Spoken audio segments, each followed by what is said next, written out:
But let's move on to other growth opportunities and retail investors with our favorite hit or miss stock. Tesla had some news this week, Alex. Yeah. So so to be clear, we don't talk about Tesla on the show much because we don't want to get the tweets and emails, and because it's not really in our wheelhouse. But it sometimes it just kind of spills over into our world. And this is one of those weeks. So Tesla is going to split its shares 5-for-1. Now, Natasha, if I took $1 and I cut it up into 20-cent increments, right, and I offered them to you, how much money would you give me for those 20-cent increments in total? $1. Right. That's not, though, what Tesla shareholders have done. So on the announcement of the split, shares have rallied. I forget the number, like 15%, somewhere in there. Some insane amount of money of appreciation, which is worth tens of billions of dollars. And I wanted this on the show because I don't understand it. I don't get why people are excited about this. I don't get why a split makes it more valuable. I guess I'm not answering your question, but I'm adding another question, and let's make Danny answer both at the same Perfect. time.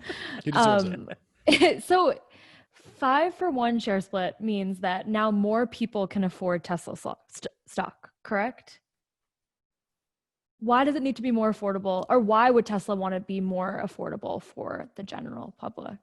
Well, I think, again, there's so much day trading. I actually think it's all Robinhood. I think there's an effect of people wanting, Tesla stock is appreciated in a huge amount of value, right? It's, what was the last share price? I want to say like $1,700, $1,800, although I might be totally an idiot. 1631 is what I see on my browser at this time, right? So if you want to buy a single share and you're not in one of these startups that handle fractional shares, you have to spend $1,600, basically a MacBook Pro, to buy a single share of Tesla. And it is, sounds crazy, but if you divide that by 5, now it's $300. Now it's like, hey, I can buy 1 unit, 2 units. We just saw Apple do the exact same thing. So Apple today, also has rallied massively over the years, but Apple today is worth $461 per share. And they announced a 4-to-1 split, I want to say 2-3 weeks ago.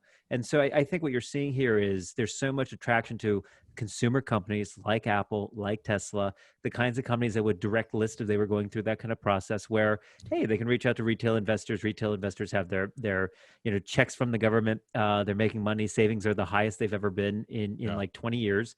And they got a Robinhood account with free trading. Let's get in. Yeah. So the Apple splits August 31, 4-for-1, the 5th split in Apple's history, if you want to know how well that company's doing. Question though, the people that are these traders that you're talking about, Danny, because I think it's a relatively good point. I think it's pretty strong. Aren't they mostly, though, on platforms that do support fractional shares? And so my question is there an indice inclusion element to this that maybe price weighted and maybe they don't want to be worth $1,600 a share? I don't know. But the real mystery is why they're worth so much more now that they're in smaller pieces. That's the real crazy thing. I don't get it. If you guys do know, please tell us. equitypod@techcrunch.com. We are accepting all good emails, no bad emails, please. And with that, I think we can leave the public markets and go right into the private world, I think.